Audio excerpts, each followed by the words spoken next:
ناظرین گرامی، السلام علیکم ورحمۃ اللہ وبرکاتہ۔ آپ کا استقبال ہے ہمارے چینل دماغی ورزش میں۔ ناظرین، آج کے کچھ سوال کی طرف بڑھتے ہیں۔ سوال نمبر 1، حدیث کے مطابق حق بات کو نہ ماننا اور لوگوں کو حقیر سمجھنا یہ کون سی علامت ہے؟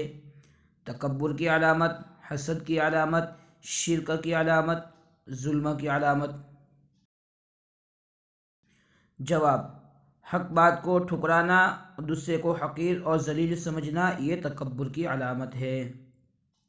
سوال نمبر 2، حضرت نوح علیہ السلام کی قوم پر کون سا عذاب آیا تھا؟ آگ کا عذاب، پانی کا عذاب، ہوا کا عذاب، زلزلہ کا عذاب؟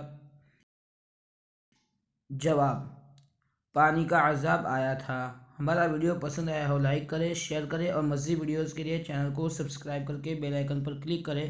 چلیے ملتے ہیں انشاءاللہ نیکسٹ ویڈیو میں، تب تک کے لیے اللہ حافظ۔